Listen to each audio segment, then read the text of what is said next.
আমার একটি ছেলে থাকতো। টুংটুং অনেক গরিব ছিল। তার বাবা মা ছোট্টবেলায় মারা গিয়েছে। টুংটুং খেতে কাজ করে তার নিজের দিনকাল পার করত। একদিন কাজ শেষ করে গাছের ছায়ায় বসে খাবার খাচ্ছিল। গ্রামের দুইটি দুষ্ট ছেলে এসে বলল, কিরে গরিব, পানি ছাড়া খেতে বসেছিস? এই নে পানি। এইভাবে অপমান করে হেসে চলে গেল। টুংটুং বলছিল, আমার সাথে কেন এরকম হয়? একদিন পাশের গ্রামে একটি বড় মেলা বসেছিল। টুংটুং চিন্তা করলো, আমি মেলায় গিয়ে কিছু একটা বিক্রি করলে আমি কিছু টাকা পয়সা পেতাম। পরে বন্ধুর থেকে বাইক নিয়ে রাতের বেলা রওনা হলো।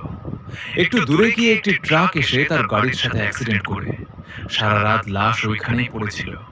সকালবেলা গ্রামের সকলেই টুংটুং এর লাশের সামনে জড়ো হয়ে গিয়েছিল। কেউ কেউ বলছিল, ভালো হয়েছে একটি গরিব মারা গিয়েছে। গ্রামের মানুষগুলা তাকে কবর না দিয়ে তার লাশটাকে পানির মধ্যে ভাসিয়ে দেয়। কিন্তু টুংটুং এর আত্মার এই অপমানগুলো মনে ছিল। পরে এক রাতে একটি ছেলে ঘুমাচ্ছিল। হঠাৎ একটি স্বপ্ন দেখে অনেক জোরে জোরে চিৎকার করছিল। পরের দিন সকালে গাছের সাথে ওই ছেলেটার গলা কাটা লাশ পাওয়া গেল। পুরো গ্রাম ভয় পেয়ে গিয়েছিল, কেউ কিছু বুঝতে ছিল না।